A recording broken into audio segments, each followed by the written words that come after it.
Esteja bem e em paz. Te convido à leitura de Lucas, capítulo 19. Leremos os versos 45 e 46. Depois, entrando no templo, expulsou os que ali vendiam, dizendo-lhes: Está escrito: A minha casa será casa de oração, mas vós a transformastes em covil de salteadores. Bom, esta passagem aqui se refere a uma das vezes que o Senhor Jesus ele expulsou cambistas e mercadores do templo. Aqueles cambistas, eles ficavam ali no templo vendendo animais para que os judeus pudessem fazer os seus sacrifícios, né? E eles sabiam que a pessoa havia ido ao templo, muitas vezes vindo de longe, e não podia trazer os seus animais, né? E aquela pessoa necessariamente teria que comprar um animal ali para sacrificá-lo no templo. Então esses cambistas, eles cobravam um preço até exagerado, né? Por aqueles animais, para que o judeu pudesse fazer o seu sacrifício. O Senhor Jesus expulsa esses cambistas do templo e traz à memória uma palavra da Escritura, do Antigo Testamento, né? Dizendo-lhe: está escrito, a minha casa será casa de oração. E depois Jesus lhes faz uma censura: mas vós a transformastes em covil de salteadores. Bom, no Novo Testamento, nós vemos a presença do elemento da casa de Deus em nós, ou seja, nós sendo o santuário do Espírito Santo, e também como edifício espiritual, ou seja, existe um santuário dentro de nós, onde habita o Espírito Santo, e onde nós mesmos somos um edifício espiritual de habitação, né? Jesus diz que aquele que o ama é o que guarda os seus mandamentos. E neste, ele e o Pai fariam morada.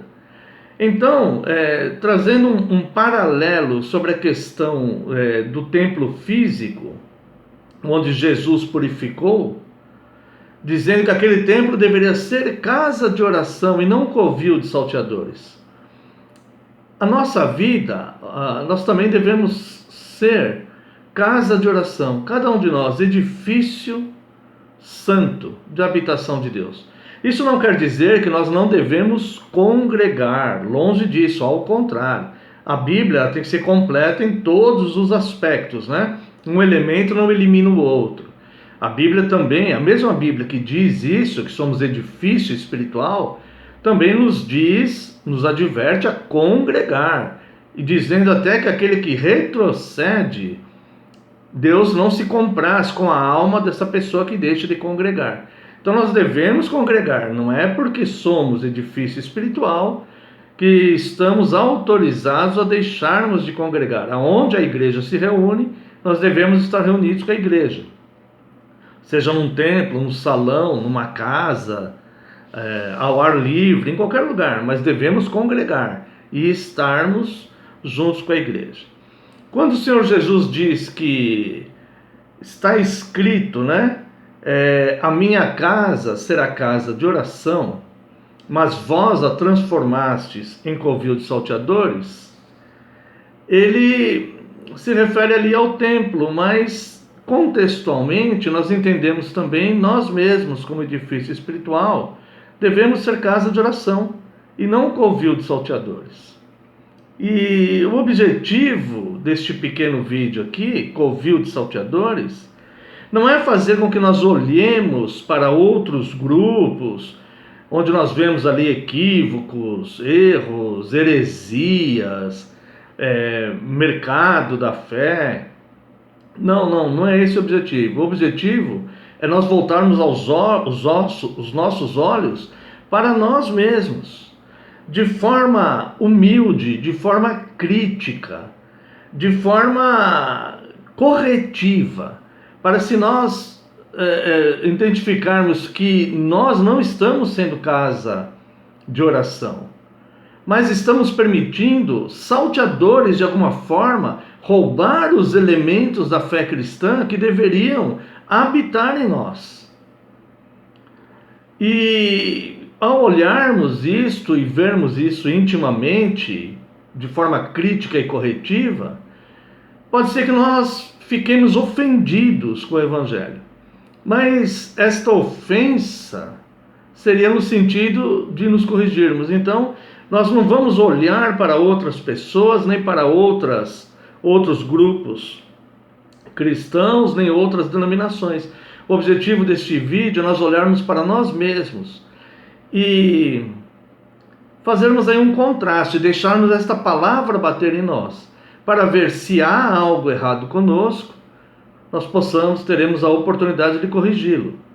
E se não houver nada errado em nós devemos perseverar para continuarmos, desta forma, tá bom?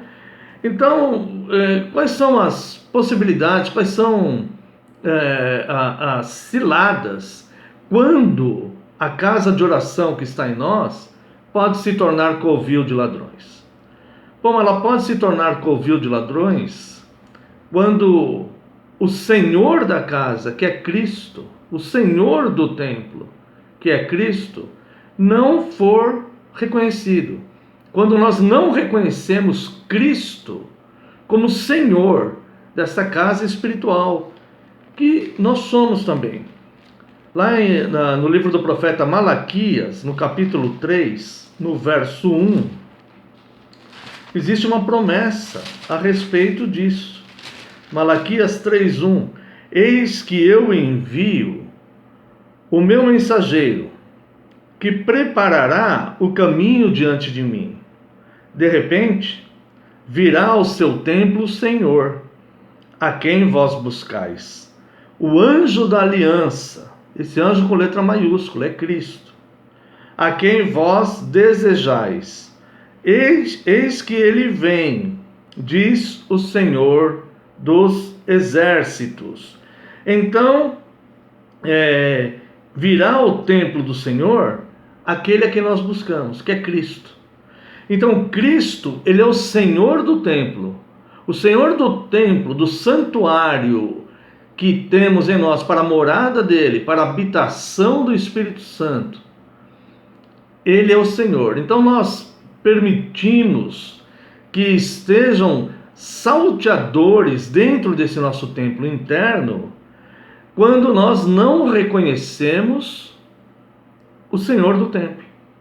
Quando nós achamos que a vida é propriamente nossa e nós temos outros senhores que nos governam. Quando nós achamos que Cristo deve governar apenas a igreja, quando nós nos reunimos com nossos irmãos e irmãs em comunhão santa.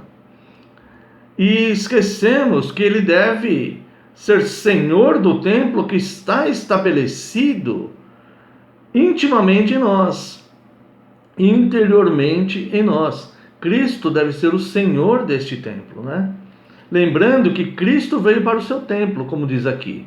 Ele veio para o templo que está aqui.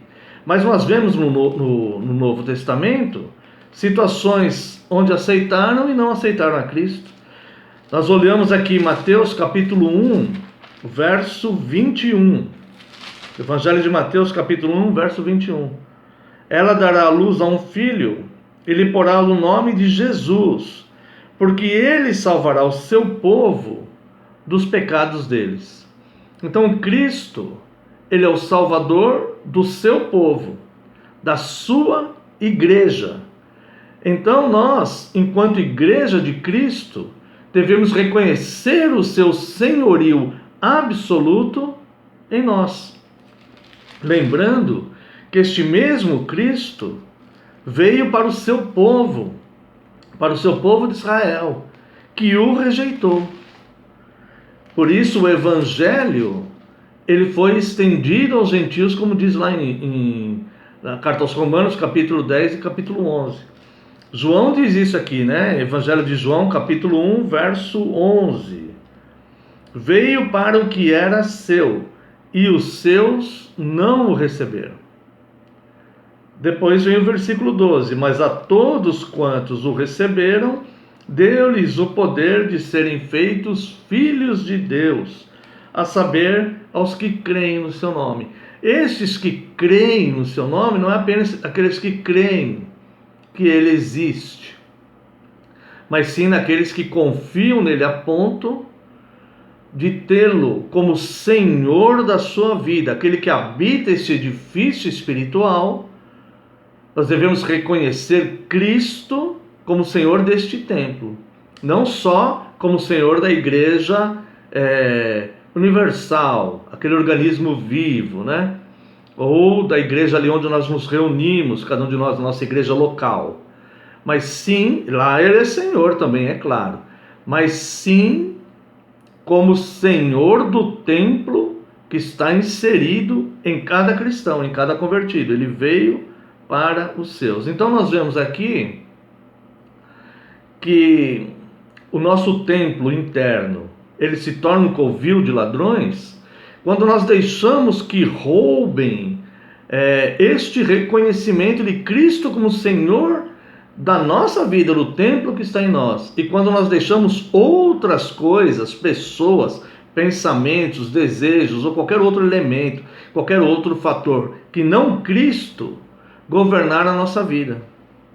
Tem pessoas que deixam superstições governar a vida, crença, tradição familiar, algum tipo de tradição da própria igreja, da própria denominação, mas não Cristo governando, algum tipo de usos e costumes, algum pensamento que seja externo da Bíblia, mesmo que a pessoa pense que seja bíblico, mas externo à Bíblia, ou mesmo pensamentos pessoais, filosofia humana, experiência humana, pensamento humano. Quando nós deixamos estas coisas governarem a nossa vida, nós estamos permitindo que estamos fazendo com que essas coisas sejam verdadeiros salteadores dentro de nós, roubando o reconhecimento de Cristo ser o Senhor do templo que está em nós.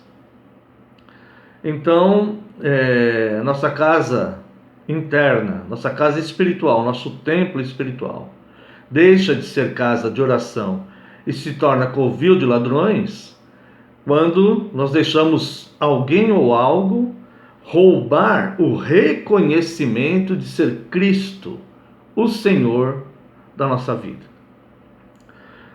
Isso acontece também, se torna covil de salteadores, o nosso templo, a nossa casa de oração interna, se torna covil de salteadores quando nós deixamos a avareza substituir a adoração e o amor. Se nós olharmos lá em 1 Coríntios, capítulo 13, quando o apóstolo Paulo ele está falando dos dons, o apóstolo Paulo ele usa para os coríntios, ele usa 3 capítulos para falar dos dons, o capítulo 12, o capítulo 13 e o capítulo 14. E o capítulo 13, ele reserva para falar apenas do amor, o dom supremo, mas é um dom de Deus, não é o homem que desenvolve amor, né? Nós o amamos porque Ele nos amou primeiro. Então Deus, Ele nos concedeu o amor para amá-lo. E é o próprio Deus que sustenta o nosso amor e que nos faz amá-lo. E aqui no capítulo 13, fala que no seu contexto, no que Paulo está dizendo aqui, que a maturidade cristã ela prioriza o amor. Ou seja, o cristão maduro, o cristão que sabe que ele é de fato um templo, não aquele que usa essa expressão só da boca para fora, eu sou templo do Espírito Santo. Falar é simples, mas aquele que de fato reconhece ser templo do Espírito Santo, reconhece Cristo como Senhor, o faz por amor. E este cristão é o cristão maduro. É o cristão que ele é humilde e ele reconhece o amor como prioridade absoluta. 1 Coríntios 13, Paulo usa de hipérboles, ou seja, ele dá uma super dimensão às coisas, para que nós entendamos o quanto o amor é grande e importante na vida do cristão. 1 Coríntios 13:1. Ainda que eu fale a língua dos homens e dos anjos, se não tiver amor, serei como bronze que soa ou como símbolo que retine. Ainda que eu tenha o dom de profetizar e conheça todos os mistérios e toda a ciência, ainda que eu tenha tamanha fé a ponto de transportar montes, se não tiver amor, nada serei.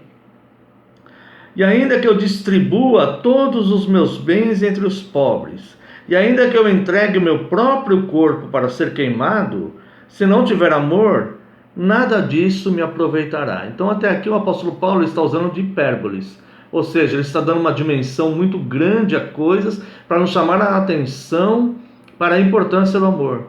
Mesmo que eu dê meu corpo para ser queimado, mesmo que eu conheça tudo, que eu tenha toda a ciência, mesmo que eu fale todas as línguas que existam de homens, e até se existir língua de anjos, e mesmo que eu conheça todas estas coisas, se eu não, isso é uma hipérbole, porque é impossível alguém conhecer tudo isso, né? E a língua de anjos ele usa como essa ilustração para a hipérbole mesmo, né? Se eu não tiver amor, nada serei. Depois ele começa a explicar como que é este amor que deve habitar no templo interno, no meu templo íntimo, no lugar da avareza. Esse amor deve prevalecer, e não sentimentos avarentos, egoístas, mas sim este amor. E ele começa a explicar como que é este amor, né? A avareza é sentimento egoísta, sentimento de posse, sentimento de levar vantagem nas coisas, se me der algum proveito, né? Já o amor não, o amor ele é desinteressado. Então ele começa aqui a partir do verso 4 a explicar este amor, que deve habitar em nós. O amor é paciente, é benigno, o amor não arde em ciúmes, não se ufana, não se ensoberbece, não se conduz inconvenientemente, não procura os seus interesses, não se exaspera, não se ressente do mal, não se alegra com a injustiça, mas regozija-se com a verdade. Tudo sofre, tudo crê, tudo espera, tudo suporta. O amor jamais acaba, mas havendo profecias, desaparecerão. Havendo línguas, cessarão. Havendo ciência, passará. Porque em parte conhecemos e em parte profetizamos. Quando, porém, vier o que é perfeito, então o que é em parte será aniquilado. Quando eu era menino, falava como menino, sentia como menino, pensava como menino. Quando cheguei a ser homem, desisti das coisas próprias de menino. É menino na fé. Aquela pessoa que professa ser cristão, mas coloca sua própria avareza e cobiça acima do amor de Cristo, do amor fraternal que Cristo nos ensinou, por Deus e pelas pessoas. Então, o templo interno tem que ser um templo de um cristão maduro, que prioriza este amor desinteressado e não a avareza. Verso 12. Porque agora vemos como espelho obscuramente, então veremos face a face. Agora conheço em parte, então conhecerei como também sou conhecido. Agora, pois, permanecem a fé, a esperança e o amor, esses três. Porém, o maior desses é o amor. Então, a caminhada do cristão, na vida do cristão, permanece a fé, a esperança e o amor. Mas o maior desses três é o amor. Então, a nossa casa espiritual, o nosso templo que habita em nós, se torna covil de salteadores quando deixamos que roubem de nós o reconhecimento de que Cristo é Senhor do nosso templo, Senhor da nossa vida, e se torna covil de salteadores quando deixamos que roubem de nós o sentido prático do amor e deixamos a avareza substituir o amor desinteressado em nós. Ela se torna também um covil de salteadores quando a casa de Deus ela é tratada como minha casa e não casa de Deus. Quando a casa deixa de ser de Deus para ser minha. Aqui mesmo em 1 Coríntios, capítulo 6, verso 19. Acaso não sabeis que o vosso corpo é santuário do Espírito Santo que está em vós, o qual tendes da parte de Deus, e que não sois de vós mesmos? Então nós não somos de nós mesmos. Para nós, cristãos de fato, não existe esta filosofia, esse pensamento de meu corpo, minhas regras. Não. Este corpo que eu habito pertence a Deus. E ele deve viver segundo as regras de Deus. E o templo que existe em mim, que é do Espírito Santo, onde o Espírito Santo habita, ele não é minha casa, ele é casa do Espírito Santo. E eu habito nele. Eu estou nesta casa, eu habito neste corpo, mas ele não pertence a mim. Ele pertence a Deus. Eu não sou dono do meu corpo.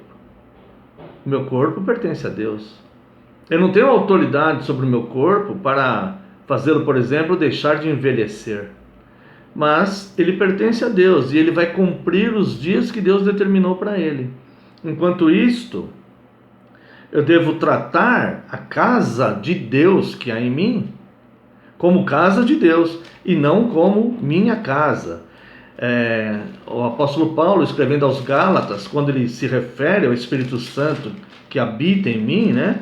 Quando ele se refere ao fruto do Espírito Santo, a partir do capítulo 5, a partir do verso 16, ele diz assim: digo, porém, andai no Espírito, e jamais satisfareis a concupiscência da carne, as paixões da carne, né? Porque a carne milita contra o Espírito e o Espírito contra a carne, porque são opostos entre si, para que não façais o que porventura seja do vosso querer. Mas se sois guiados pelo Espírito, não estáis sob a lei.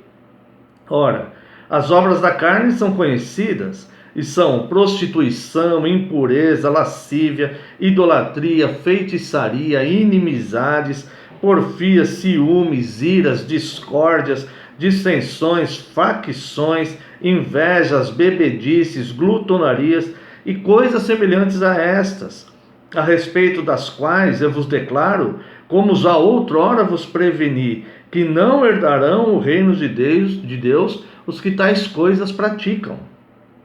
Mas o fruto do Espírito é amor, alegria, paz, longanimidade, benignidade, bondade, fidelidade, mansidão, domínio próprio. Contra estas coisas não há lei. E os que são de Cristo Jesus crucificaram a carne com suas paixões e concupiscências. Se vivemos no Espírito, andemos também no Espírito. Não nos deixemos possuir de vanglória, provocando uns aos outros, tendo inveja uns dos outros. Então a casa, ela não é minha, ela é de Deus. Eu estou na casa. Então eu não entrego o meu corpo para essas obras da carne, mas sim tenho que andar em espírito. Se eu estou deixando as obras da carne governarem o meu corpo, eu estou permitindo que a casa de oração que deveria haver em mim, o templo de Deus, se torne covil de salteadores. E finalmente, irmãos,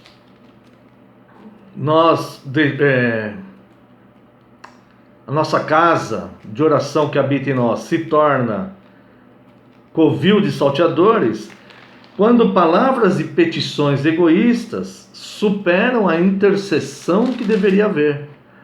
Quando a nossa oração se torna apenas petições egoístas. Tiago, capítulo 4, a partir do verso 1, ele diz assim: de onde procedem guerras e contendas que há entre vós? De onde, senão dos prazeres que militam na vossa carne? Cobiçais e nada tendes, matais e invejais e nada podeis obter. Viveis a lutar e a fazer guerras, não tendes porque não pedis. Pedis e não recebeis, porque pedis mal, para esbanjares em vossos prazeres. Infiéis, não compreendeis que a amizade do mundo é inimiga de Deus? Aquele, pois, que quiser ser amigo do mundo, constitui-se inimigo de Deus. Ou supondes que em vão afirma a Escritura, é com ciúme que por nós anseia o Espírito que ele faz habitar em nós? Antes, ele dá maior graça pelo que diz. Deus resiste aos soberbos, mas dá graça aos humildes. Sujeitai-vos, portanto, a Deus, mas resisti ao diabo, e ele fugirá de vós. Chegai-vos a Deus, e ele se chegará a vós outros. Purificai as mãos, pecadores, e vós que sois de ânimo dobre, limpai o coração. Afligi-vos, lamentai e chorai.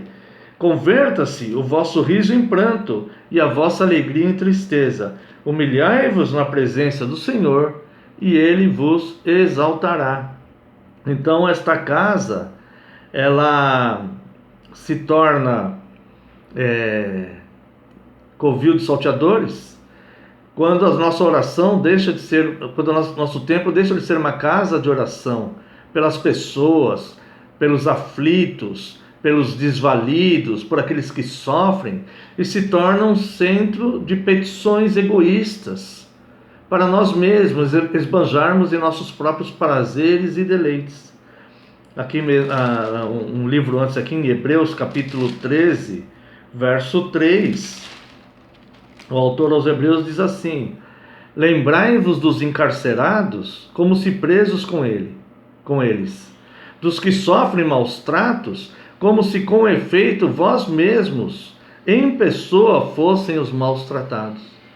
Então lembremos dessas pessoas que estão sofrendo maus tratos, sofrendo enfermidades, encarcerados, pobres, desvalidos, aflitos, angustiados, e oremos por eles.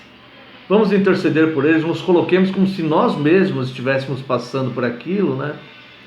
E coloquemos as nossas orações, a nossa casa de oração interna, a serviço dos pequeninos de Jesus. Oremos pelas pessoas que estão passando tantas adversidades. Bom, eu quero concluir só dizendo, né, que a nossa vida, ela será a casa de Cristo. Casa de oração, o santuário em nós, será de fato casa de oração e templo do Espírito Santo de fato. Quando não roubarmos mais de nós mesmos as características cristãs do nosso pensamento, da nossa conduta e do nosso propósito, do nosso objetivo de vida. Quando nós deixarmos, né, as coisas de Cristo serem o nosso alvo, o pensamento de Cristo ser o nosso pensamento, né, as características do amor fraterno que Ele nos ensinou, encher a nossa vida. E então teremos dentro de nós uma casa de oração. Mas quando nós deixamos roubarem de nós o reconhecimento que Cristo é o Senhor do templo que está em nós, Ele é o Senhor. Quando nós deixamos que a avareza substitua a adoração e o verdadeiro amor, o amor desinteressado em nós, quando nós começamos a tratar esta casa como minha e não como casa de Deus, a casa onde estou que é de Deus, mas quando eu começo a tratar como minha e fazer minhas próprias regras, ou quando eu transformo esta casa de oração, em vez da oração súplice pura, a oração do amor pelas pessoas, quando eu transformo ela em orações apenas de petições egoístas e deixo elas superarem a verdadeira intercessão. Neste caso, a casa de oração em mim está se tornando um covil de salteadores. Uma palavra que talvez nos ofenda, mas é uma palavra que vem para trazer correção. Agora, se identificamos que, graças a Deus, estamos perseverando numa casa de oração e, de fato, um templo do Espírito Santo em nós, sem a presença desses salteadores que roubam as características cristãs que devem permanecer impressas internamente a nós, que possamos então perseverar, continuar pedindo a Deus que nos mantém assim. Que Deus abençoe a tua vida e que o seu templo interno seja uma casa de oração e não um covil de salteadores. Deus te abençoe.